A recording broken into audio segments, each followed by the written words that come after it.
told you about this when you first told me that we were going to have Alex on, and you've probably forgotten. Alex, I have a question for you. Go ahead. Have you ever played Nuclear Option? No, I don't think so. Oh, okay. So then it was an imposter that I saw. Ah. There was an Alex the OK in one of my games one time, and I'm like, huh.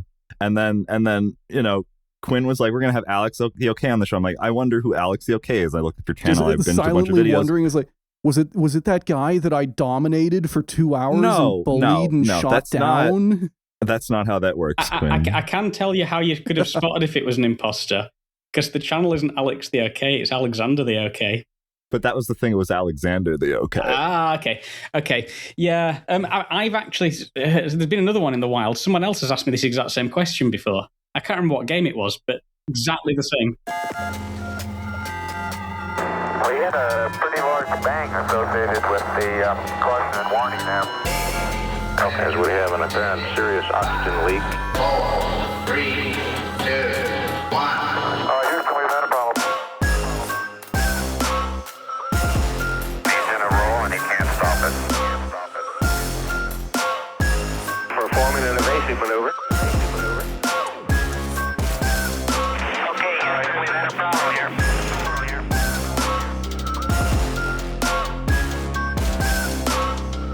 We need to do a little more all-weather testing. Welcome to space.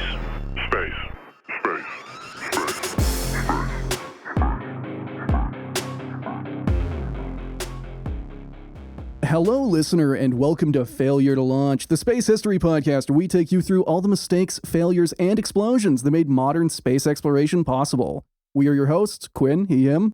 Chris, he, him. Sorry, I fucked that up. That was meant to be me, wasn't it? We're keeping that in. We're keeping it in. Keeping it in. No, you see, that's the wonder of editing in post. Alex, he, him. All right, keeping that too. Excited Chris, he, him. And today we are talking about the LKS, the other, I think, Soviet spaceplane design. Every OKB had to submit a spaceplane design. Basically, yes. It was just part of the program, yeah. I'm considering it the other because there was the Buran, the famous one. MiG had the Spiral. Then there was the Max. I guess there was also kind of BOR in there. And then there's LKS. But honestly, I wrote that intro before I finished the rest of the script. And there's actually like 5 more Soviet spaceplane designs that just never went anywhere. They loved doing that shit. It's your favorite activity. Yeah. Now, as you heard, we have got a guest. We are joined today by space and aerospace YouTuber Alexander the OK. On his channel, which you can find linked below, he has made several very fun and very well-researched videos on all kinds of space history projects, including a couple of fun Soviet spaceplane ones. Alex, thank you for coming on the show. Oh, thank you very much for having me, Quinn. I think you probably remember a few months ago, I didn't know who I was talking to and said, oh, there's this great podcast, Failure to Launch. It's like my favorite podcast. Then you're like, yeah, I'm Quinn. Hi. Yeah, that's the problem with networking. So like I will fully be frank, whenever it comes to networking for the show and trying to find guests, I will show up in someone's Patreon Discord and I will just kind of like, I'll wait around a little while. I will ideally wait around until the green hi there I'm new thing goes away. And then try and like diplomatically broach the topic. But then it was just like the stars just aligned perfectly. I didn't even know what I was doing with Discord back then. It was a new Discord. I didn't even know what the green thing meant. Like, you just mentioned parachutes. I was like, oh, hi, new guy. Yeah, Failure to Launch, great podcast. And yeah, I am also a big fan of your work, of your videos, and I'm sure a lot of the people in our audience are, at least judging by how often they get spread around our Discord as well. Sign up for the Patreon. But yeah, this has also, like, I'm pretty sure as soon as that discussion happened, we were talking about collaborating. So this has kind of been a ways off, trying to find a good topic, trying to find a good time. And I think we have found a great one. Anyone who is familiar with how I make this show, or how I make the scripts, knows that I get really excited with a topic and wind up spoiling it to random people. Sometimes it's the Chris's, sometimes it's a fan. No, I maintain perfect cognitive dissonance. I forget everything you tell me about episodes until we record. Just rebounds right off. It just slides. This is a fun one. We are going to be talking about the LKS, which is specifically the light spaceplane design by OKB-52, headed up by one of my personal favorite chief designers, Vladimir Chelomey. I may be mispronouncing his name, but yeah. The Space F-150. Or sorry, what was it? The Space Breadloaf van. You called it a Bukanka, whatever? Buhanka, the UAS van that looks like a bread loaf. You can only approximate it, Quinn. Now, I will be upfront with this. There is not as much solid info on the LKS project as I would like, largely because it never happened and it basically did not leave the drawing board. But this is one of those stories, one of those magical stories, where as I researched it, it became clear that the history and the people involved was significantly more interesting than the actual engineering. We are going to be talking about the LKS, Vladimir Chelomey's smaller, cheaper, shittier alternative to the Buran space shuttle. We are going to be talking about the merits of the design and the preliminary work that went into it. We are also going to be talking about how the entire project was run unofficially, in secret, illegally, and off the books. Hell yeah. And we are going to talk about how it backfired so badly it killed a major player in the Soviet space industry. What? Did he just actually, pop a vessel? I mean, if we're talking about, okay, so to be clear, it killed a major OKB, but it also killed two major figures, brackets, people. So. Oh, hell yeah. What? Did it just power word kill them? Well, in complete fairness, the Buran still has it beat there. Okay. I guess the ceiling, whatever. We will eventually get to the ceiling collapse. Yeah, you guys can now tell why I am so excited about this. Did Chelomey just slide down a flight of stairs? Like the Buran ceiling collapse, except because the LKS is much smaller, it's just like the tarp falls down on top of you and smothers you. It's under like a blanket fort. Chelomey and dozens of engineers killed in the collapse. Also, for sourcing, I have a few that I will be relying on. Mostly the books The Proton Launcher by Christian Lardier and Stefan Berensky, Ahead of His Time by Ivan Evteev, and Energiya-Buran by Bart Hendrickz, as well as a couple of supporting articles by space historian and journalist Anatoly Zak, Astronautics, and Paul Dry's False Steps space history site. Of these, the most relevant is Ahead of His Time, which is an actual biography of Chelomey written by an engineer who worked with him. However, since that book was only published in Russian and I had to translate it, I will not be quoting it or relying on it for exact numbers, just because, I may have mistranslated. Quick interjection. This thing was to be mounted to Proton? Yes. Bolted it has on the top. Mandate. It has the mandate of hell already. Okay. Well, I mean, we're already talking about Perfect. Chelomey, so Korolev had his whole thing of he would not touch hypergolics unless he truly had to. OKB-52 had none of that problem whatsoever. They are all hypergolics all the time, baby. Bathing in it. Not just a little as a treat, as I like to say. Full Proton. Yeah. Every stage, LKS, you bet that's got the Devil's Venom in it. I think, yes. Devil's Venom N2OH, I think. Nitrogen tetroxide and... okay. We need to work that weird They needed to work It that was- weird tripropellant rocket they had into the mix. Oh, God. Oh, do you mean Max? Yeah, what powered Max? Yeah, I think Max, yeah. The follow-on from Spiral. Yes, Max was... We're off topic already. Max was kerosene, hydrogen, and oxygen, so it was... The propellant wasn't particularly nasty, but the mechanics are absolutely nightmare. Yeah, so it's no hypergolics, but it's still this wildly complex. Why are we mixing two fuels and an oxidizer? Yeah. The king of cruise missiles. Now, to properly explain this story, I am going to need to start, as we often do, with some historical context. I'm going to give you a crash course on Joint Design Bureau number 42, aka OKB-52, and its chief designer, Vladimir Chelomey. First off, Vladimir Chelomey did not start off running OKB-52. He actually started with 51. In the early 40s, Chelomey, he was one of those early guys who got crazy into rocketry in the 1920s. He was one of those Korolev, von Braun kind of figures who was working his way up through the amateur rocket clubs. But for him, in the early 40s, he invented a design for a pulse jet engine.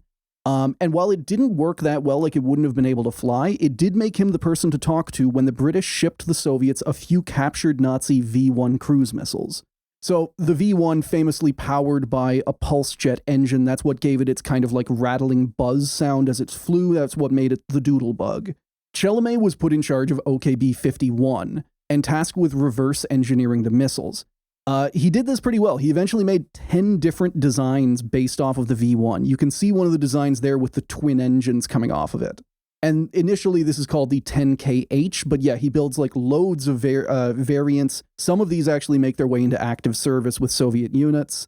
So these missiles actually work pretty well. Like he goes from exact copies of the V-1. It's kind of the same way that a lot of rocket development works, like Korolev famously. Like the first Soviet ballistic missile is the R-1, and it is an exact copy of a V-2. But then the R-2 kind of builds off of it, and then the R-5 is a completely Soviet design. The same thing kind of happens with Chelomey's cruise missiles. He starts off with exact copies, then he modifies them, and eventually he's just building his own things that are better. He quickly became the Soviet Union's guy for cruise missiles. Unfortunately, that was not a very valuable guy to be in the early 50s. We are not talking rocket pill time yet. Khrushchev is not yet in charge. In 1953, Stalin signed an order that rolled OKB-51 into the MiG Fighter Design Bureau, headed up by Artem Mikoyan. A large part of the politics behind this is that Mikoyan hired Sergei Beria, the son of the infamous secret police chief Lavrenti Beria. Of course he pokes his head into this. This is a thing with OKBs. You hire the leader's kid as an engineer. He works for you, and then you get favors. Artem Mikoyan picked Beria. We're going to see later, Chelomey learns this trick and he uses it. So, and this is another thing with OKBs that we are going to talk about, is that, you know, every OKB needs a patron. They need a big Soviet figure that can help you, that can cut through red tape or protect you from, in this case, another OKB's patron. So Artem Mikoyan, he kind of picks Beria, and through that he gets the ear of Stalin, and he's able to take over OKB-51. Chelomey is able to rebound from this because even this early, he has his own patron, and that is Georgy Malenkov. I wonder who my protection patron is, and this would have been the most perfect place for you to put the subscribe to the Patreon message. Whoa. See, I didn't clue into that right away, and I was thinking, like, who is our patron? Well, it's the Bethea-verse, obviously. It's Joe Kasabian. Who protects you, Quinn, and who protects me, and they're fighting each other.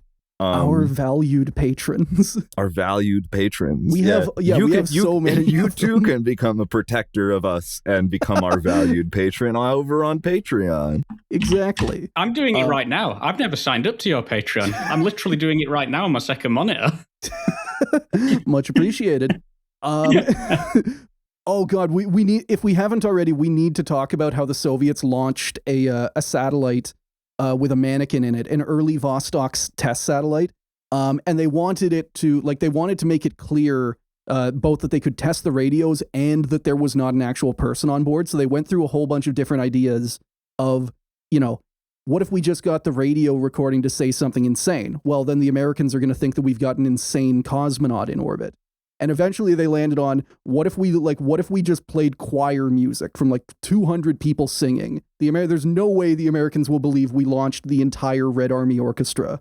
What if we played Swan Lake from the satellite? Oh, wait. and I think the final thing they added was someone reading off a recipe for like chicken soup. But yeah. And like coming back to Chelomey, so he has a patron in Georgy Malenkov. And this happens in 1953. This happens in early 1953.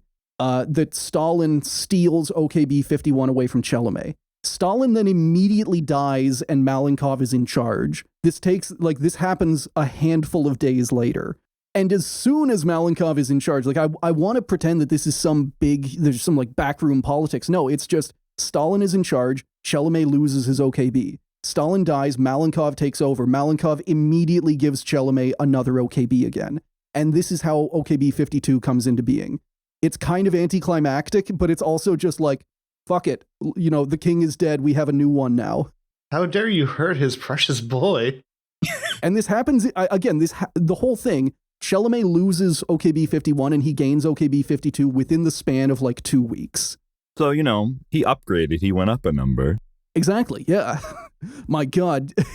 Well, no, I guess technically that's downgrading, Yangle has right? OKB-586. That's technically downgrading, right? Because everybody wants to be OKB-1, right? Because you're number one. So technically going from 51 to 52 means he got bumped down a place, which kind of sucks, you know? Also, I know like later on we're going to get into the point where they're not technically called OKBs anymore, then they start having company names. I'm just going to stick to calling them OKBs because I don't want to deal with like, oh, this is NPO Mashinostroyenia, and this is NPO Energiya, and this is KB Salute, and fuck it, OKBs. So, fuck you. Has anyone ever drawn up an org chart?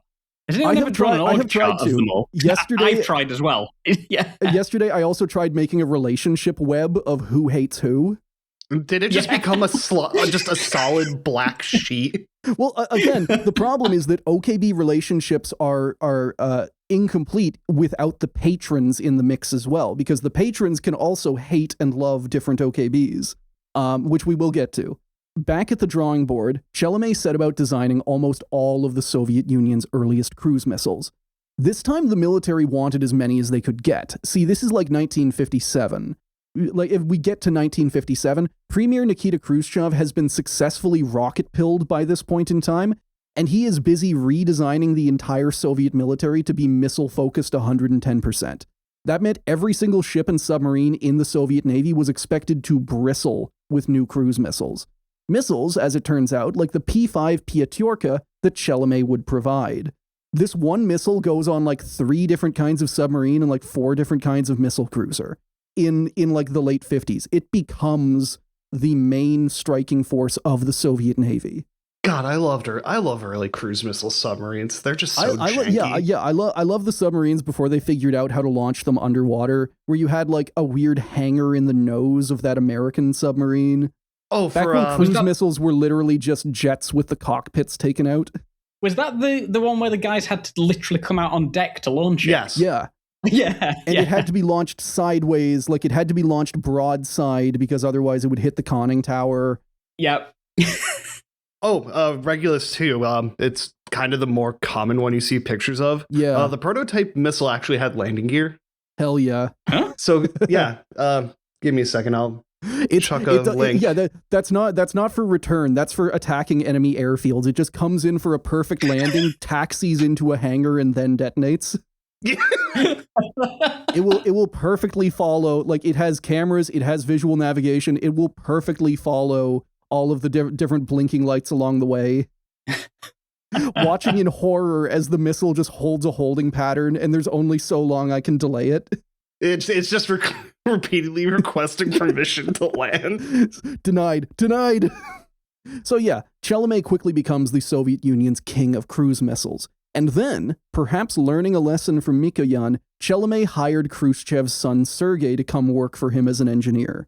This is also something where, like, every single time it comes up, I always need to clarify that Sergei Khrushchev was very likely hired as, like, a Nepo hire and, like, a political contact.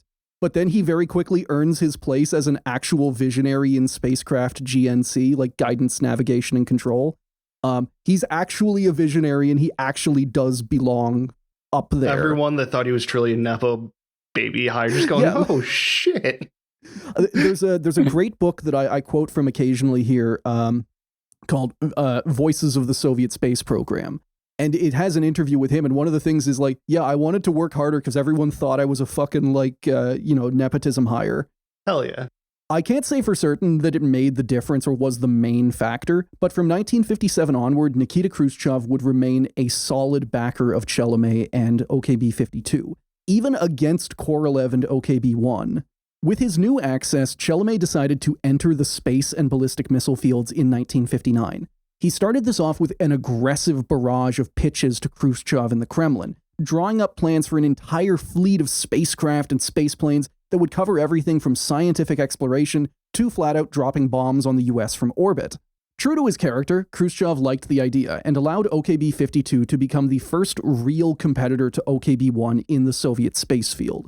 So, like, they are already the cruise missile people. There is no other aside from, I guess, OKB-586 focusing on ballistic missiles at this point, in terms of actual space exploration and spacecraft, there is not a competitor to OKB-1 at this point, 3 years after Sputnik 1 has launched. And then, to kind of sweeten the deal even more, Khrushchev gave them a minor OKB, OKB-23. He gave it to him as a gift. This is the Philly factory. Nowadays, it's called Khrushchev, and it was the premier space production facility in the Soviet Union. Also, as you can probably see so far, OKBs are constantly being traded, annexed, hostilely taken over, and yes, sometimes it can just be like, your patron just orders them to fold themselves into your OKB. This is just like a constant feeding frenzy. Like, you could be the head of your own OKB, and then Khrushchev just calls you up and goes like, you're fired, you work for him now. Pack your stuff, you're gone. My patron can beat up your patron. Mom said I'm in charge now. Yeah, Mom said I get to run the Soviet space program now. No, what does Dad have to say about it? I'm just left thinking about OKB-1, and I'm just thinking the thought of like me and my firstborn, who I give all of the food and all of the amenities, and everyone else who I give like a pittance. Here are some crumbs. Kind of, yeah. And then being like, why can't the rest of you be good like him? But can't you catch up? So that gets us up to speed on the start of Chelomey and OKB-52 and how they got themselves involved in the Soviet space industry. This episode is, again, not going to cover like the whole of their history, but I do want to take a wider look at how they operated and what differentiated them from their biggest rivals. First off, like we've talked about, every OKB needs a patron. This is normally a high-up politician within the Communist Party, the Soviet military, or if you're lucky, even the Politburo itself.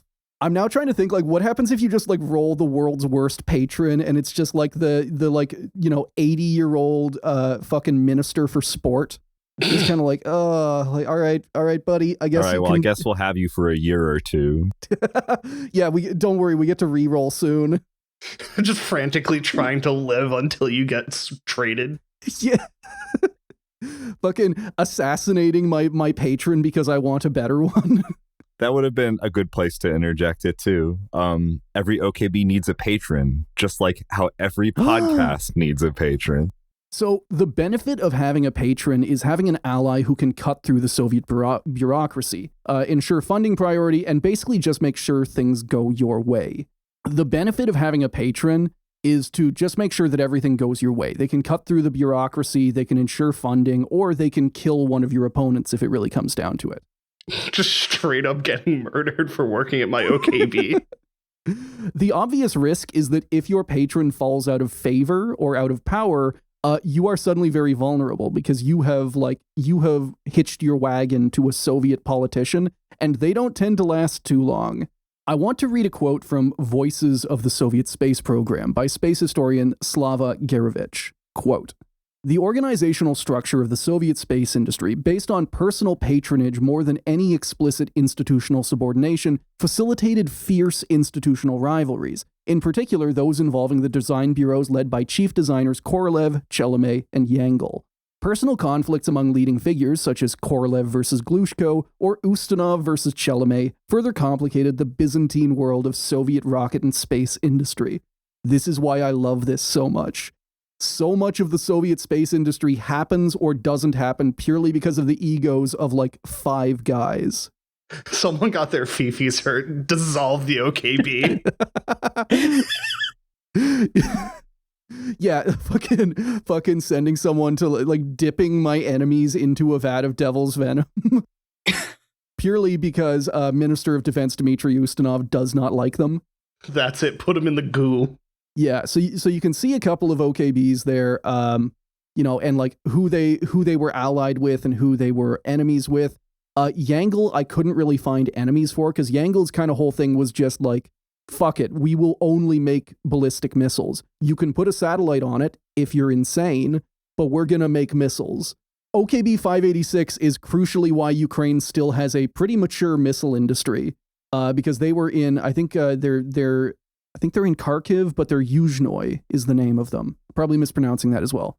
And nowadays, OKB-1 is NPO Energiya, and OKB-52 is NPO Mashinostroyenia. Although I think they've all kind of been like subordinated and traded around and whatnot. Passed OKB around. stuff. And you can see below that a couple of the patrons. So the main ones would be Minister of Defense Dmitry Ustinov, General Secretary Nikita Khrushchev, and then his replacement, General Secretary Leonid Brezhnev. Oh, spectacular picture. Of course, I deliberately picked those out for exactly that reason. I couldn't find a funny one of Ustinov, though. Dude wasn't very funny. God, why does it look like it's 9 a.m. and his eyes are already floating from the amount of alcohol in his system? And just like, yeah, that like whenever Leonid Brezhnev orders your entire space agency liquidated, that is the phone call. Like, that's the fit that he is rocking as he orders your career destroyed. Thanks, I hate it. I'd rather have fucking happy corn Khrushchev. I've just clocked on that's corn that Khrushchev's holding. Yeah.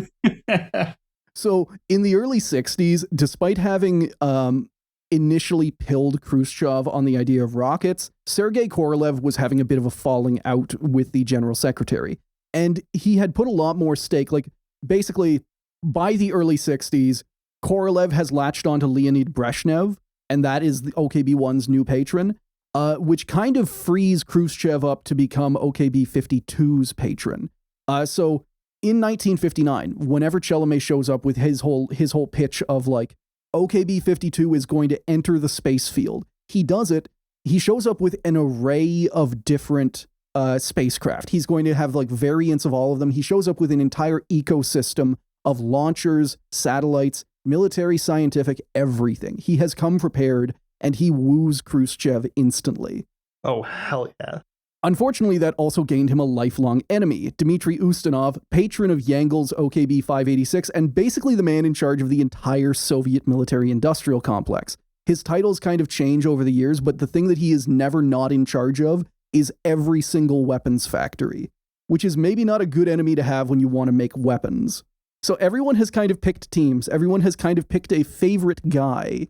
And Chelomey has picked Khrushchev in the early 60s, which if you know what happens to Khrushchev in the early 60s, may not be a great idea. Not a pro-gamer move. Meanwhile, Brezhnev remains general secretary for something like 20 years. He's just chilling. Yeah, so OKB-1 kind of made the right decision there.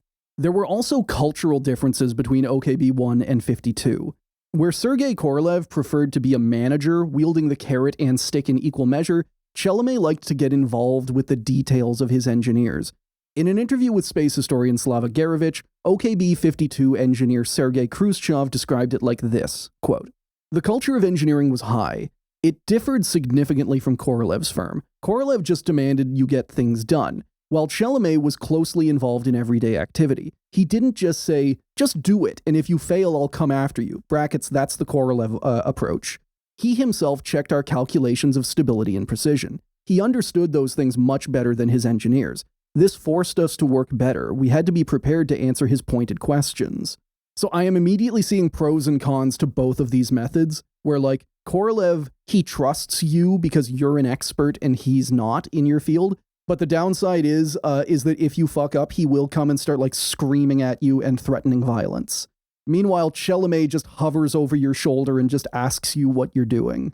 Neither sounds like a great boss, now that I'm... Yeah, I was about to say, kind of neither of those sounds like a that boss way. that I'd like. Because it sounds like my last boss, who was both of those. Hell yeah. Someone who would get really mad and attempt to micromanage you? Yes, he was huge micromanager, and every time things didn't like go right, he was not like leader quality about it. It was like shouting and mad, like He could not handle it. behavior. It sucked. I love that dichotomy of like, I am going to micromanage you so that you have no say in how anything goes. Everything will be my responsibility. Then the instant anything goes wrong, it's their fault, not my fault. How dare you do this to me?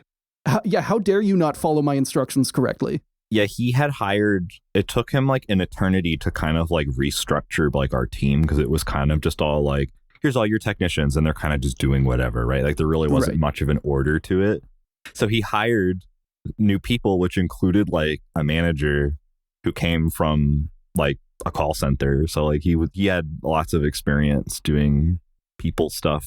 Yeah, because it's basically what my old job was basically a tech call center that wasn't entirely like a call center until later, and then I left. So gotcha. But anyway, like he hired this manager, and like I don't know, yeah, like something happened and like he got like upset with us. Like my boss got upset with us in like an email, and just like as part of that email chain of him like getting pissed off at all of us was like that manager like was like, hey, like don't do that or I'm gonna quit. And then my boss was like, I don't give a shit, and then the manager quit, and that fucking sucked. Nice. So it's just like, yeah, like having your new guy who's like helping you restructure your entire company. Where like, hey, because stop you can't, harassing my team or I'll leave. Yeah, I'll like, harass your team anytime I want. Don't belittle your employees and treat them like shit like this. And it's just don't like, oh, I'm gonna quit. Employees. That's what you sound like right now. That's what you sound like. Idiot, stupid face. I feel very lucky. I don't think I've ever had a boss that cares enough for any of this, to be honest. Like, I mean, now I work in a company that's like so huge that I basically don't exist to anyone outside of my immediate team. So, you exist that's better. To us. That's friend. definitely a step up. I kind of feel that way too. I'm just wondering if any of them are going to hear this. Ooh, awkward. Well, no, I it's mean, fine. Last names are off of it, so. Oh no, it's fine. They'll know it's me. Yeah, everyone seems to know I'm a YouTuber all of a sudden, which I hate. So yeah, it's all good. Anyway, all of this is OKB-52 and its boss. When it came to official projects like the Soviet manned lunar program, 52 often lost against the much better supplied and staffed OKB-1. Even worse, OKB-1 had a habit of stealing what few projects 52 had. For example, 52 was actually supposed to design and launch a manned lunar flyby using their Proton booster. I think they called it the LK-1. Instead, Korolev stole the contract from them, designed the zoned probe using his own Soyuz spacecraft, and simply impounded some protons from OKB-52. Because OKB-1 is big and powerful, they can just say like, hey, build us rockets now. So like, not only in this scenario, not only is OKB-1 like the default winner, they've got the best scientists and whatnot, but they are also the schoolyard bully because they don't want OKB-52 to have anything. This was later repeated when, after the Soviet manned lunar program fell apart, OKB-1 needed something new to do, and they saw that OKB-52 was working on their Almaz space station system, and they just said like, I want that. That's ours now. It's called Salyut now, and they effectively took over the whole program, including, to Chelomey's great annoyance, the fact that even actual Almaz stations that were designed and operated by OKB-52 had to be called Salyut stations as part of their cover story. Have you seen the photo of like Almaz 3 with it just? Sorry, yeah, it's Almaz 3 with just Salyut painted on the side in massive red letters. Another really fun one that we talked about in a previous episode is that whenever OKB-52 was designing, I think they were involved in the Polyu satellite system, which is basically like a giant orbital laser cannon as part of the whole Star Wars kind of back and forth tit for tat thing. Whenever it launched, it had Mir 2 written across it in huge letters because that was A, its cover story, and B, that was kind of like, oh, you want to use our Energiya? You want to use our Energiya booster? Fuck you, we're going to put our branding on it. I love thinking about like how like super secretive the Soviets were about everything they did, and like I feel like more than half the time everybody knew what they were doing anyway. Just because they're all so petty about it. But where OKB-52 really did shine was their conceptual work. Chelomey and his staff were almost permanently churning out radical proposals and test designs, though they rarely left the drawing board. And remember that this OKB started off as cruise missile designers. Even though they had now gotten into the space field, their staff knew how to handle rockets and atmospheres in equal measure, and those ideas, those like early cruise missile history, had permeated the Bureau's cultural DNA. All of this to say that practically everybody senior at OKB-52 was obsessed with the idea of building a space plane, and this is as early as 1959. Raketto plan. So, back in 1959, when Chelomey pitched Khrushchev on first getting OKB-52 into the space game, he shotgunned out dozens of different proposals for launch vehicles, ballistic missiles, orbital weapons, and spacecraft, reasoning that even if half of them got approved, he would still have a solid foothold in OKB-1's territory.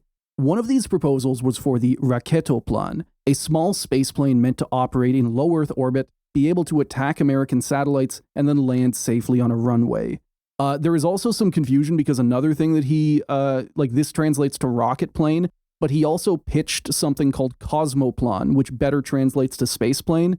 But this wasn't actually a space plane. It was a deep space exploration vessel with nuclear engines.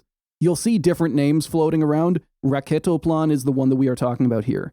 Though most of his proposed projects didn't get funding, partially because of Korolev trying to stamp out his new rival, the Soviet military really liked the idea of an anti-satellite spaceplane and gave Chelomey the green light for the Raketto plan. Even better, remember how I said that Khrushchev gave Chelomey OKB-23, the best spacecraft factory in the USSR?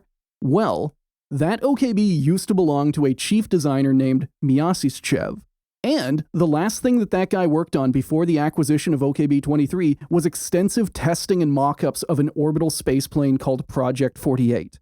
So, not only did Chelomey have approval and funding for his spaceplane project, and get access to the best factory in the Soviet Union, but he also inherited an entire mature spaceplane project and a treasure trove of test data to steal from. I would kill for this.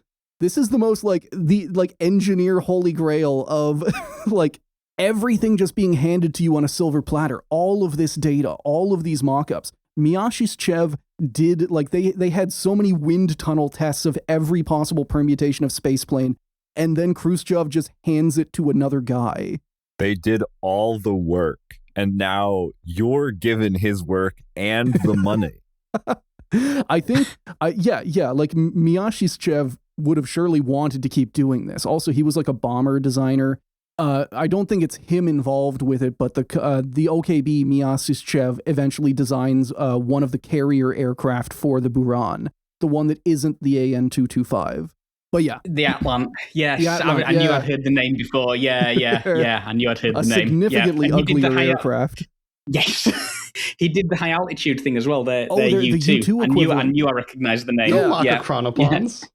He didn't make a chronoplan. No. Beriev was the chronoplan guy. Oh. I think. I thought it's okay, I heard Chris. a chronoplan. Nobody's attacking our whimsical water hovercraft that will never be, it'll never have a mission, you can have as much surface effect as you want. Enjoy your surface effect craft as much as you want. It's never going to be economically viable to create one. Shut up. me just playing with a little plastic boat, except I'm holding it an inch over the water and just kind of moving it around yay. Now, the initial plan, as is often the case with space projects, was hopelessly optimistic. Chelomey promised in October 1960 that he could have an unmanned version of the spaceplane operational in 1961. So 12 months.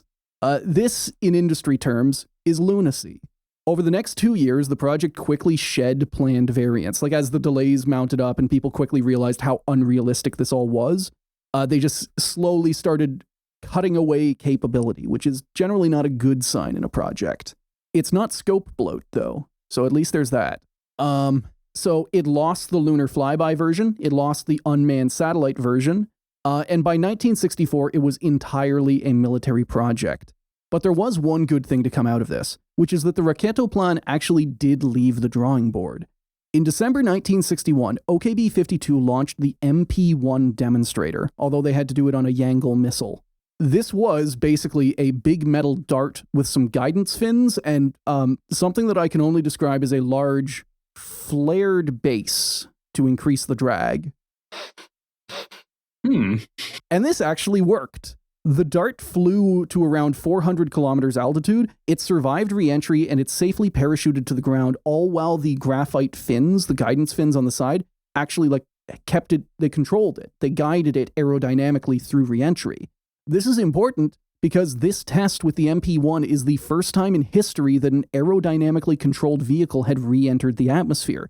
If you're looking, this is 1961, so there's not a whole lot of re-entry going on at all, but consider Mercury, consider Vostok. Those ones are not exactly in control on re-entry, at least not as much as you would like.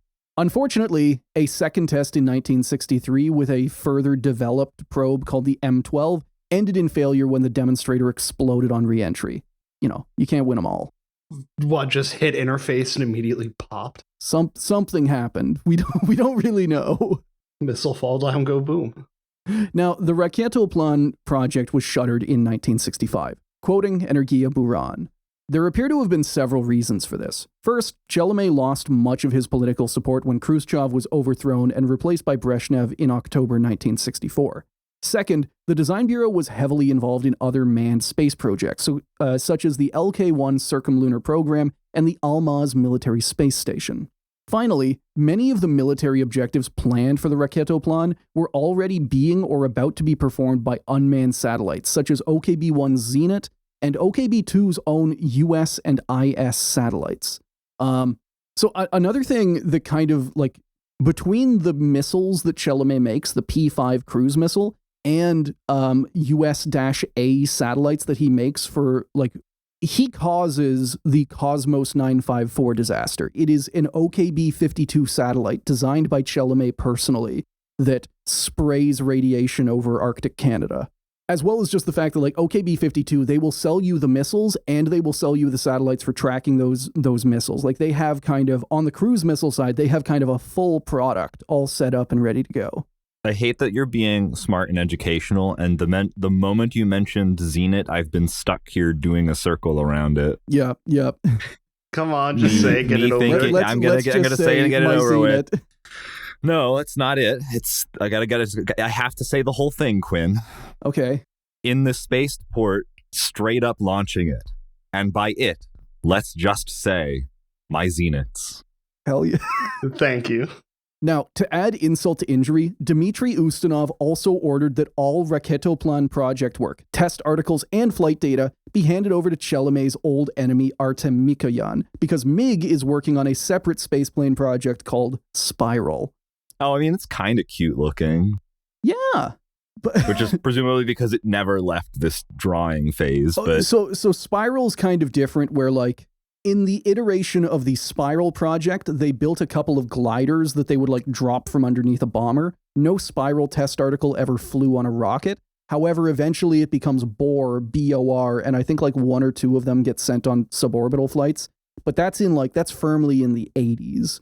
In the 60s, Chelomey is the only person, like, between 1960 and 1979, Chelomey is the only person, OKB-52 is the only bureau that gets actual spaceplane test articles flying into space. Everybody else is stuck on the drawing board. I think, like, the first comparable flight, arguably Buran, in late 1980s. I think the Boar 4 flew just before Buran.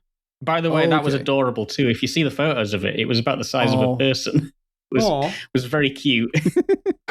I think one of them's in a museum in Germany, in Speyer. I think so. Actually. Like, I've seen, like, there's models of what looks a lot like a Buran, but it's very, like, degraded, and it's I don't know, like 1/3 scale. Yeah, I think that's like I think that's Boar 5 or 6. Yes, I think that's 5, because that's the one that looks like a Buran, and then the one before is the one that looked like Dream Chaser or what we have on screen that was here. still kind of true to the Spiral design. Yes, I guess in that case, another thing that often happens with OKBs is hey, Boar program, you are now a Buran test data acquisition program.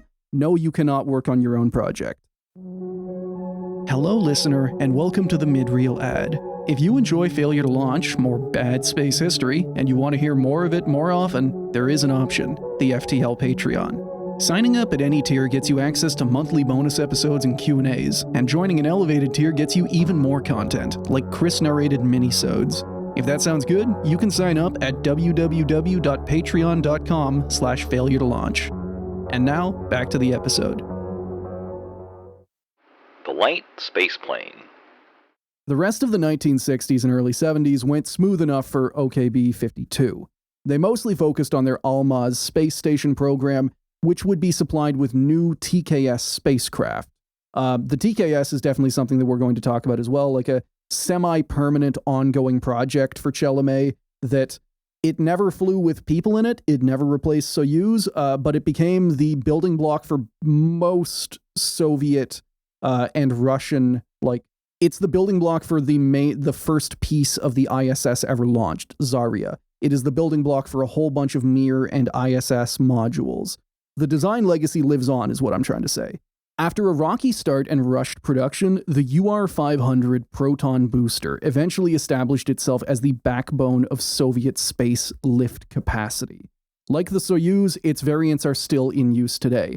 Asterisk. I think its last flight was in 2023, although it hasn't technically been retired yet, and some launches are still technically scheduled, quote unquote. Now, Alex, this may sound a little familiar to you. In late 1973, the Military Industrial Commission called together various space OKBs and ordered them to formulate proposals for a Soviet spaceplane. Oh, here we go. Each was given a different set of requirements to design for. OKB-1 was tasked with designing a large spaceplane comparable to the US Shuttle that had been announced a year prior in 1972, while OKB-52 was told to design something much smaller, something that could handle payloads of 3 to 4 tons.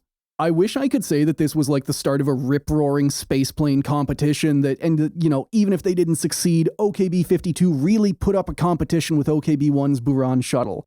Unfortunately, that is not what happened. Chelomey did not give a shit.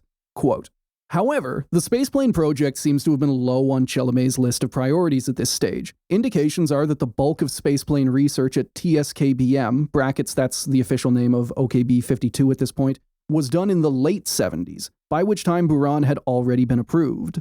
And that is also a little ominous look at what's about to happen. Like, why the fuck would he keep working on it after he already lost the contract? This is where stuff gets stupid. Oh, we start getting a little weird with it? I'm going to say here, colour me surprised. Like, I've had quite a lot of emails and comments asking me to do LKS, and there's no information about it. There's nothing there. It's and like the actual talking about the spacecraft itself is kind of limited, including admittedly what I have in my script. There's not a whole lot there because it doesn't, it didn't really make it all that far into development. But the one thing I love is that Chelomey really doesn't care about the spaceplane. He acts like a spoiled child. He doesn't care once he's competing. But as soon as OKB-1 gets the competition, once they win, he's suddenly just like, I want that. Fuck you. No, it's mine. I want to play with the spaceplane. It's only once he sees Valentin Glushko having fun that he's just like, suddenly has very strong opinions about this. The smallest hint of a smile graces his face, and it's an immediate temper tantrum. Also, I do need to point out that by this time in 1976, OKB-1, which had then been renamed to NPO Energiya, was headed up by Valentin Glushko, the eternal enemy of Sergei Korolev, who really got the last laugh here because he replaced Vasily Mishin after 8 years. I always feel bad for kind of getting too rough early on when talking about Mishin. I don't think he wasn't as good a manager as Korolev, but all of the problems that get kind of laid at his feet, he gets blamed for like the Soyuz 1 disaster, even though that was purely a Korolev design. Anyway, Glushko, the guy who famously hated OKB-1 and Sergei Korolev, winds up in charge of OKB-1 and effectively the entire Soviet space program. So he gets to have the last laugh. He does, yeah. Valentin Glushko wins. You may have fucked my sister, but you died of ass cancer. Yeah, you died of ass cancer. No, it was ass surgery. It was just ass surgery. He didn't even have cancer. Yeah, okay, he had the worst hemorrhoid you've ever seen, and it killed him. Hold that thought. We are about to talk about a chief designer dying during during random elective surgery. For Christ's sake. It's a tradition. It's how they die. Wait, sorry. Wait. There's another one? Hold that thought, I said. Is there, how the CIA has a heart attack gun? Do we have the heart attack gun? It's the hemorrhoid gun. Yeah. Open casket funeral because we can't flip close him over. So, in February 1976, OKB-1 was issued the Energiya-Buran decree, which formalized acceptance of their design and instructed them to begin work on a fleet of Buran spaceplanes to match the US Shuttle. You would expect this to be the end of OKB-52's spaceplane project, especially if Chelomey hadn't been that invested in the competition in the first place. But weirdly, they did not stop. Chelomey ordered his engineers to keep working on spaceplane concepts in the background, giving the project the name Light Space Plane, or LKS. This is illegal, by the way. The contract The contract for the spaceplane development, like for, hey, give us a couple of ideas, it's done. He is burning, like he doesn't have any more funding for this. He is stealing Kremlin funding that has been assigned to like cruise missiles in order to fund his secret illegal space program. You don't understand my vision. He is fucking with the money, which is potentially the biggest mistake you can make in the space industry. Yeah, fucking with a bag's a good way to get zeroed. Not to mention, when you are already like nemesis with the head of the military-industrial complex, Dmitry Ustinov. And what likely drove Chelomey to these lengths was a personal dislike of the Buran design. He thought it was too expensive and that it would inevitably be delayed. An OKB-52 engineer quoted him as saying, "Whereas for the Americans, the expenditures on the space shuttle are serious but bearable, for us, such expenditures will plunge us into bankruptcy. I won't be surprised if our cosmonauts will have to fly on our shuttle naked." Hell yeah. Oh, yes. Tragically, Yuri Gagarin dead by this time. Otherwise, sign me the fuck up, coach. He is rolling in his grave and not being able to fly in the naked shuttle. Suddenly partying in the insertion becomes a critical part of cosmonaut training for the Buran program. Also, we will absolutely be talking about the fake orgy that may or may not have happened on a US shuttle. Brackets, it didn't. It was faked. Oh, no, I choose to believe that's real. No. Yeah. The conspiracy is that they're claiming that it was fake, not that they faked it. Or better yet, what if we go with like the moon hoaxer approach of there was an orgy on a US shuttle, but it was all actors. They just found stunt doubles and made them have sex, and the astronauts are just like hiding in a ranch somewhere.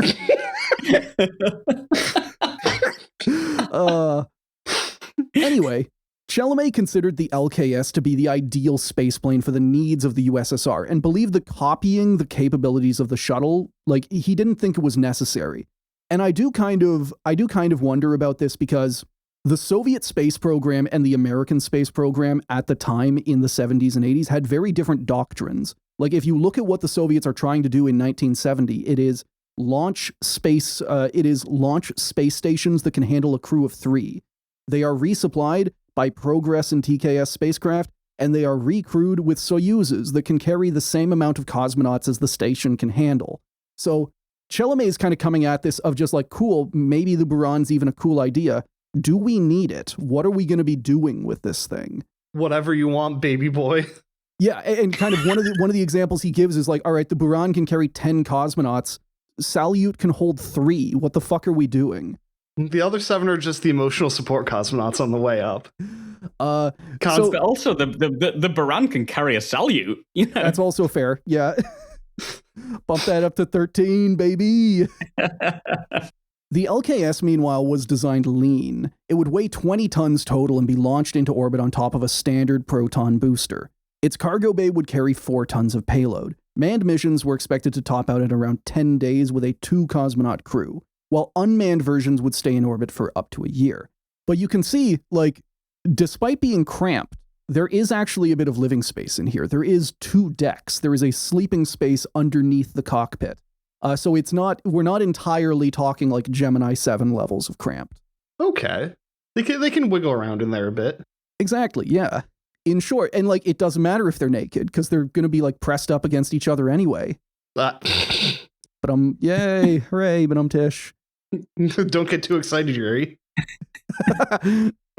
In short, the LKS was small and cheap, unlike the Buran, and it leveraged an existing booster, unlike the Energiya. And that was kind of, there's obviously arguments back and forth. That was Chelomey's pitch of it, is this project can be done faster, cheaper, and it'll be consumer off the shelf, because I already make these rockets. The rocket's right there. We're set. Don't worry about how often they crash.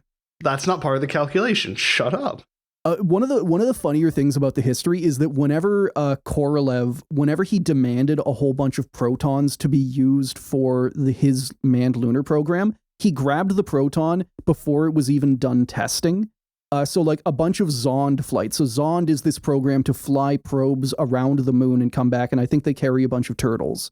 A whole bunch of them crash because Chelomey has not had time to iron out the problems with the Proton, and Korolev is just like, fuck it, launch him anyway, which Now that I'm thinking about it, is very much in line with the cultures of OKB-1 and OKB-52. Just Korolev flicking a cigarette butt into the Several turtles die in this attempt. Wait, did they make it back, or are they still floating out there? A couple of them made it back. Whenever the Proton explodes, it tends to explode in the first stage. So a lot of these failed launches will just be they never made it to orbit. Phobos Grunt, for example, never makes it to orbit. Anyway, Chelomey continued his secret spaceplane program until 1980, when for some reason he decided to go public with more than 4 years of unannounced research spending, which he mailed personally to General Secretary Leonid Brezhnev, brackets, who does not like him. Did he send back a gun? To kill himself? Yeah, just mailing the guy who I know hates me a big letter that says, "I did crimes, smile." I stole your money, brackets. Hire no, me. we're gonna go Kabalchich. No, it was literally I stole your money, brackets. I would like more. Just going Kabalchich with it. I have a design for a space plane. Exactly. Oh no. Unsure on what to do with the random stack of papers mailed to his office, Brezhnev convened a meeting of space designers and OKB chiefs to go over this LKS proposal. And while Chelomey had some backers in 1976, this time around the reception was decidedly chilly. They deemed his design cumbersome, difficult to realize, and expensive, which must have been very ironic because the whole point of LKS was to claim that Buran was all of those things. Crucially, not only did this commission turn him down, they ordered him to stop working on the LKS. Stop stealing the money, you prick. So, when Chelomey got back to OKB-52 with the news, he immediately ordered his engineers to begin work on a full-scale mock-up and have it done in a month. Oh, hell yes. I'm just imagining that scene of just like, you're all waiting, like you hear the door slam, you see your boss walk up and you're just like, "Did we win, boss?" And he's just like, "Break out the construction paper. Break out the paper mache. We have a job to do, god damn it." What, sending his chief engineer to go get one of those cardboard trifolds to make a little presentation? Just like an entire convoy of Mack trucks, UAZ trucks, all heading off to like Soviet home hardware, coming back with 2x4s. Soviet Michael's craft. Why is the LKS so sparkly? We couldn't get normal glue. So the team succeeded. They built the mock-up and they built it within a month, and it's a really good mock-up. But news of the work leaked to the Kremlin, who criticized Chelomey for wasting 140,000 rubles on the model. This complaint also did nothing to stop him, and it was only he got a formal reprimand from the Communist Party. Like, full on, the highest court of the land sends him a reprimand that is just like, hey, knock it the fuck off. And this caused him to temporarily stop his work. This man is addicted to just like, it's terminal bag fuckery. I'm going to have a space plane too. Why does Glushko get to have fun? And the bad news kept coming. Quoting Energiya-Buran. In the political constellation of those days, Chelomey stood no real chance of mustering the support needed to get the LKS off the ground. His star had been waning ever since his lifelong enemy and Glushko supporter, Dmitry Ustinov, had become Minister of Defense in 1976. In 1978, Ustinov had already been instrumental in canceling Chelomey's Almaz military space station program. The LKS followed suit. Seated next to Chelomey in the very cockpit of the LKS mock-up during a visit to OKB-52, Ustinov made it clear to him that the LKS had no future given the amount of effort and money already invested in Energiya-Buran. Master-level hating. Things got much worse for Chelomey in December 1981, when the Central Committee and the Council of Ministers issued a decree that banned OKB-52 from any further involvement in the Soviet ballistic missile and space program, essentially ending Chelomey's career as a missile and spacecraft designer. Just kneecapping him. I need to take this point by point because the level of hating from Ustinov of just like, hey, I'm going to sit you down in the cockpit of the mock-up that you built and I'm going to tell you how fucked you are. This is like some true D1 hating here. This is visceral. Like, OKB-52 gets entirely banned from the space industry. The main competitor to OKB-1, the main competitor to NPO Energiya, is banned. Well, let's consider the fact that you've been told, hey, stop it. Please stop. You've been stealing my money for the last how long, you ass? And another thing, this is another thing that happens in 1978. So like when, this is kind of going back in the timeline a little bit technically. The Philly factory, OKB-23, they become, like, they get stripped away from OKB-52 and they get given to OKB-1. So like the Krunichov factory, they are part of OKB-52. They get made into their own thing, and then they immediately get annexed by Valentin Glushko in the form, I think they're called KB Salyut at the time. But yeah, this is the end of the LKS program. It's the end of OKB-52 as a space OKB at all. They are relegated to cruise missiles. Fuck you. Getting put in your lane that hard. Chelomey's legacy. There was no recovering from the punishment that Dmitry Ustinov and the Central Committee gave Chelomey and OKB-52. Their space industry facilities and sub-OKBs were stripped from them, their project notes were ordered dispersed to better-behaving design bureaus, and by order of the Kremlin, they were relegated to their old job designing cruise missiles. Which is a pretty inauspicious end for one of the main competitors to Sergei Korolev's OKB-1. Valentin Glushko kind of wins the entire OKB war. He comes out of this the unquestioned king of space in the Soviet Union. Don't hold a grudge. Don't fuck a guy's sister. You touch the bag, you will be killed, career-wise. Yeah, I love that he went from being in like the gulag to being on top of the entirety of the Soviet space program. I mean, everybody loves an underdog story. I mean, he's also the guy with all of the fuels. He's the rocket engine expert. He's the guy who can kind of gatekeep whether or not you get a rocket engine or not. That's famously why Korolev has to go to Kuznetsov to get the NK-33 series made, or the NK series made. Anyway, like, because Glushko was just like he just put an embargo on OKB-1. What I'm getting at is maybe he poisons all of these other guys because he's got access to all these weird chemicals. Maybe he induced hemorrhoids in a guy. I'm telling you, hemorrhoid gone. As for the LKS itself, the project was not handed off to any other OKB. It wasn't given to MiG. It wasn't folded into Spiral or Bohr or Buran. It just died. The mock-up, the only physical evidence of the project, was mothballed until 1991 when it was destroyed in what staff call an act of sabotage. No! There is I believe in a museum in Russia, there is another mock-up that has been made, but I know that it's not the right one because it has wheels instead of skids for landing gear. In a so-called act of sabotage, Ustinov with a Molotov cocktail. This is also, mid the dissolution of the Soviet Union, everything is falling apart, and someone just walks into a warehouse with a Molotov cocktail. Of just Chelomey walks into check on his... And of course, I'm sure this thing goes up like a fucking torch because it's made of like paper mache and construction paper. It's just Ustinov with a cigarette and a Molotov cocktail. What if that's how Chelomey wants to go out? He's just sitting in the cockpit. He just flicks a cigarette. It's a fucking funeral. Chris, I was gonna say the Molotov feels like it's excessive. He could have walked up to it with like a lighter. Yeah, and just flicking a lit cigarette at it, it burns to the ground in 20 seconds. That's quite a good novelty coffin, isn't it? Yeah.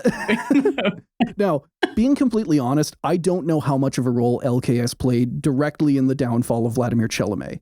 It certainly caused the final round of punishments, but he was already like way outside of the inner circle. His OKB was already bleeding support. They had already had OKB-23 taken from them. Like, Chelomey kind of really misplays. He doesn't do the patron game well because he picks Nikita Khrushchev, who was cooed out of power in 1964. And we are now like 15 years past that. He has been flying without a patron. He also made a personal enemy out of Dmitry Ustinov, basically the manager of the entire Soviet military-industrial complex, and from 1976 until his death, the full-on Soviet Minister of Defense. While it was work on the LKS that finally got him the banhammer, there's a case to be made that, like, they didn't really care whether it was the LKS or some other project. Like, Maybe he got the banhammer because he was running a secret space program, not about what that space program was actually building. But the way it worked out, it was the LKS that was the secret space program. It was the LKS that got OKB-52 relegated to its role building cruise missiles, which it is still doing today, although now all it does is build cruise missiles for the Russian military. That's it. Chelomey was also right about some parts of Buran. It did come in significantly delayed and with a significantly higher budget than expected. Originally planned to fly in 1983, it wasn't until 1988 that a not completely fitted out Buran made a single unmanned flight, with the next scheduled for 1993. Then again, it is also not clear that LKS would have done any better, either from time or cost. Whenever Chelomey pitched it, he said like, hey, we already have the Proton boosters ready to go. We don't need to develop these new Energiyas. However, within the frame of the Soviet space program, the Proton booster is incredibly expensive. It is much more expensive compared to the Soyuz booster. To give you an idea, Chelomey wanted to build 360 LKS shuttles, and he wanted to launch 90 of them a year, and every single one of those is going to need a new Proton booster, which is very expensive, and also means that they're going to have to build a lot more of them, because other OKBs still want Protons. What on earth were they planning on doing with 360 of them? That's kind of the weird thing, because this is all, like, a lot of the times whenever you read about this story, it will be presented as Chelomey, he learned about the Reagan Star Wars program, and he pitched his LKS as a way of kind of, this one, we'll put a laser on it and it'll shoot down all these satellites. Oh my God. That's actually not true. He pitched it as a weapon before, because like the LKS project is dead in 1981. Star Wars only comes around in, I think, 82 or 83. He just pitched it as a weapon straight up. He wanted to do his own Star Wars program. He wanted to build a laser and put it in the back of this thing. As for what he's going to do with 90 of them a year, I have no idea. There is no way you're rotating crews that quickly. You like 4-day space station stays and then you get rotated out. This is another one of those things where there's just not a lot of info on it. I'm sure Chelomey had some very weird and very dumb explanation for why he needed 90 of them a year. He wanted to just stare at them. No. Just have them stacked up in the yard. I want to end up with something kind of fun and kind of weird. Vladimir Chelomey did not last much longer than LKS. Quoting space historian Asif Siddiqui in his book Challenge to Apollo. Ejected from the Soviet space program, Chelomey's will and his reach for success never diminished to his last days. In early December 1984, still lively and healthy, he was at his dacha, getting ready to go somewhere in his Mercedes, brackets, perks of being a high-level apparatchik. Leaving the car running, he walked out to open the garage door, but the car, still running, moved by itself and pinned his legs against the gate. He was admitted to the hospital with a simple fracture. While in the hospital, he learned that his nemesis Ustinov had suffered a massive heart attack, was paralyzed, and could not speak. Chelomey could be forgiven for believing that his fortunes were about to improve. On the third day in the hospital, on the early morning of December 8th, he was speaking to his wife on the telephone when the conversation suddenly stopped. She desperately called the hospital staff, who rushed to his room to find him dead. Doctors suspected a sudden fatal stroke, apparently caused by the broken leg. He was 70 years old at the time of his death. Legend has it that Ustinov was brought a piece of paper with a handwritten message stating, "Chelomey just died." Ustinov read it and closed his eyes in satisfaction. The first name on the list of signatories of Chelomey's obituary was that of Ustinov. Also, Dmitry Ustinov died in the exact same hospital 12 days later. Yeah, his Amazing. life's mission is over. I love the Soviet space program so much. My God. Yeah, his life's work is done. He made sure. Yeah, as far as the legends go, it would have been much better if Ustinov had just he reads the message, Chelomey's dead, and he's just like, I can rest now. Yeah, exactly. He's gone. He reads the info, like the note or whatever, Chelomey is dead.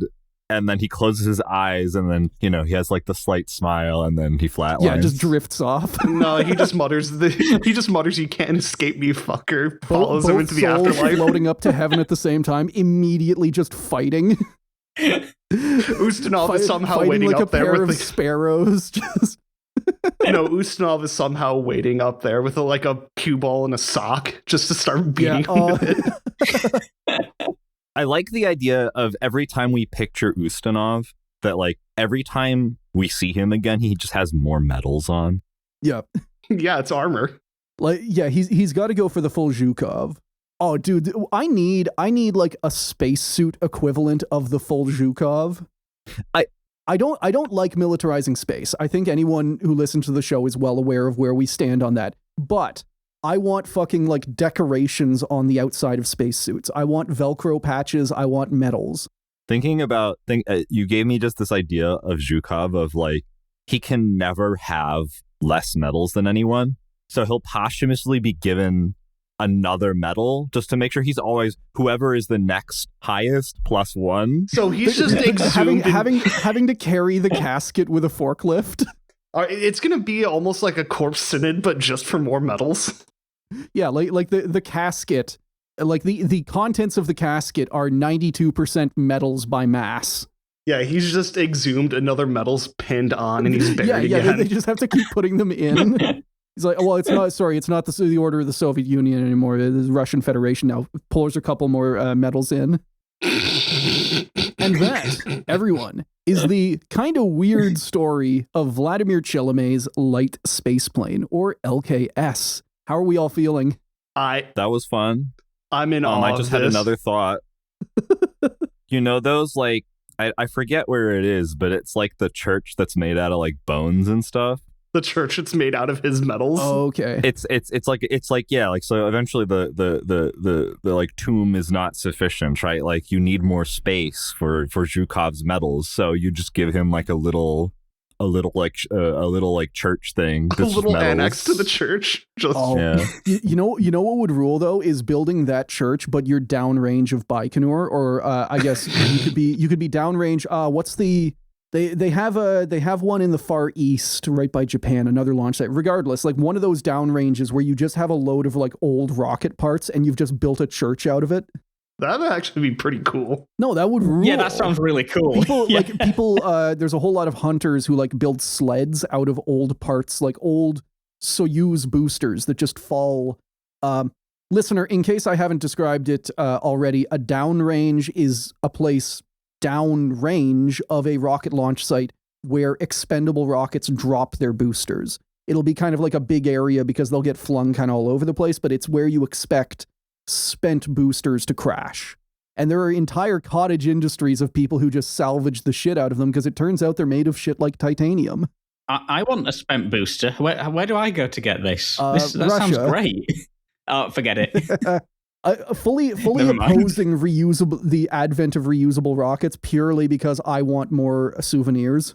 Yeah, why would you try and destroy this cottage industry that's supporting your region? They're coming for my jobs. They're coming for my medals.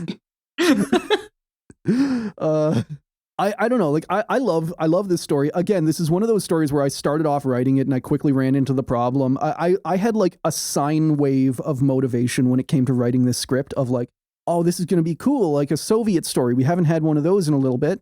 And then, oh no, there's no info here. And then immediately, like we're so back of, oh my God, everyone involved in this story is an idiot. Yeah, we're just rolling through Dysfunction Junction. Yeah. Well, you kind of messaged me and said there's not really any info, but it's going to be an OKB drama. I was, I'm on an OKB drama episode. Hell yeah. I can add to my org chart now. We're rolling on vibes for this one. I want to, at some point, I want to just pick like a tiny OKB, like maybe even OKB 23 would be a good one to talk about and just cover its history because they get passed around to like 5 different major OKBs in the course of their lifetime. They are just permanently, they are like 10th draft pick or something, and they are just handed between every other famous person. They never get a patron of their own. They never get a chief designer. I guess Miyashi's That was actually kind of a fun one because I'm pretty sure whenever his OKB got given to Chelomey, he got promoted out of it to like a desk job in the government, which I don't know if that's exile or if he wanted it. Because he kind of did. I can't say his name properly. Miyasachev. He kind of returned at the very end. I'm mispronouncing it too. Yeah. I put an A on the end when I try and say it.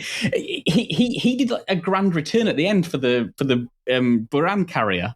So he came, designed it, and then just died, didn't he? Yeah.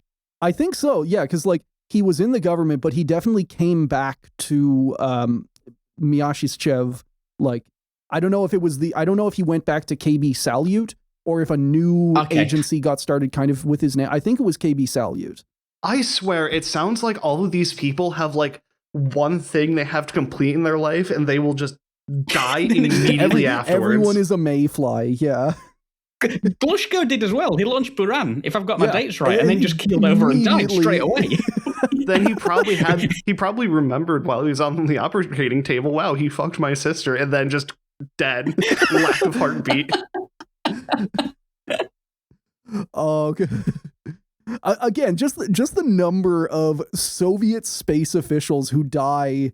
I guess like it's not a whole lot, but it's wild that 2 of them die in surgery for completely different things. Chelomey goes in with a broken leg and it causes him to have a fatal stroke. Korolev is getting ass surgery and dies from complications. How do you complicate an ass surgery? Well, the way you complicate it is that you are performing surgery on Sergei Korolev, the man who has survived the gulag, eats like shit, works 20 hours a day, and is like constantly drinking and smoking. The man was not healthy. But yeah, everyone, that is the story of Chelomey, OKB-52, and the LKS shuttle. Again, Alexander the OK, thank you so much for coming on. This has been an absolute blast. Is there anything that you would like to plug to our fans? Oh, honestly, the only thing I can plug is my channel. Just YouTube Alexander the OK. That's all I have to say, really. And, well, thanks very much for having me. Been fantastic. No worries. And fans, check that link. It will be in the description. Click on it. Watch some videos. Do it. Watch the Airs episode. It's great. Oh. Oh, that's really serious. That's a really serious one. It's a good one, though. It's the most... I mean, it's good, but, it's really serious. Yeah. No, dive right in. Just mainline it from the source. There's a very silly one coming. That's always something, like, especially for the last 3 months, because we've been doing the middle work episode. Anytime I try and pitch our show to someone, and, like, whether I'm clicking on whether I send a Spotify link or, like, here's an example of what our show looks like, it will inevitably show the most recent middle work episode, and I immediately have to follow up like, that's not all we do. We talk about fun stuff sometimes. This is not what we're about. Yeah, this was a fun recording. My takeaway of this was that don't fuck with the bag. These are still zany and ridiculous, and if I ever encounter another Alexander the OK in the wild, it's an imposter, and I should explode him. Yes. in Nuclear Option, in Minecraft. You want to give me a code word first? I mean, what if it's actually me? I don't know. You'd have to tell me. It will be Chelomey just died. I don't really play any multiplayer games, so that's pretty easy pattern. But yeah, everyone, thank you for being here for this recording. Listener, thank you for listening. And goodbye. Goodbye. Adios. See you later. Thank you to everyone who has signed up to support the show. And a big shout out to all of our top tier patrons.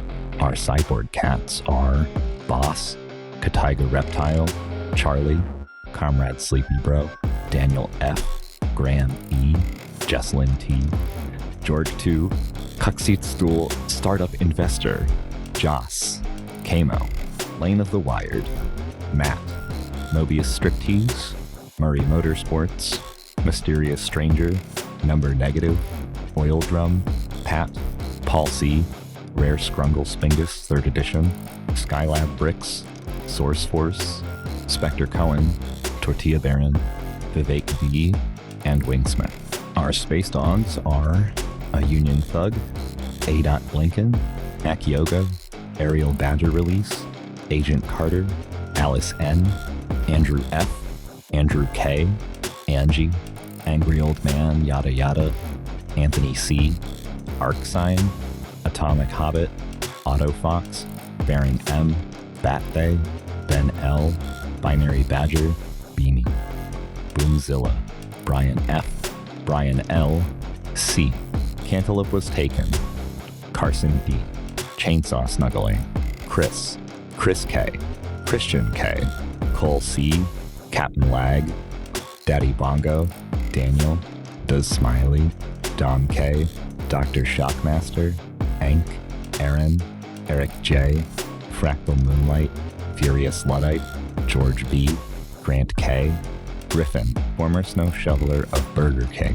Heiko S, Howl's Moving Pictures by Rush, Ian R, JMM, James C, James H, James T, Jamie K, Jarl Breadmaker, Jerry M, Jedediah D, John C, John Boy D, Jonathan G, Jonathan W, Johntastic 20x6, Juan, Just Morse, Kate B, Kate D, Corbin the Dog, Cruzzy, Lenswipe, Lorgath, Luke O, Mar, Marigold Muskrat, Marto, Maritza, Matthew M, Mech Girl Alley, Mish, Mr. Dr. John, Newman Instrumentality Project, Narrow Ebb, Nelly W, New Name, Nicholas S, Nick S, Norman W, Northeast Driver, NSFW NSA, Outlook Cove, Panda,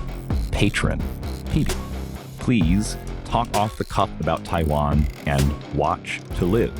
Devin, Poop Butt, Randall, Ray H, RBK, Rato B, Riley, Sailor of Fortune, Scott K, Sean F, Sean H, Sensual Kazoo, Sean P, Silly Vixen, Something, Sparks, Spirit of Thunder, Swanee, The Best Sean, Thomas M, Tim P, Toasty Ken, Trash Do, Birosh T, Frisk, Will W, William O, William P, Zachary JB, Zap, Zemo, Sim, and Zombie Dwarf.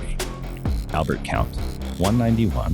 Thank you for listening to another episode of Failure to Launch. If you want to follow us, we are Failure to Launch on Blue Sky and FT Launch Pod on Instagram. We also post our episodes with visual aids at Failure to Launch Podcast on YouTube. FTL intro and outro themes were provided by DJ Danarchy.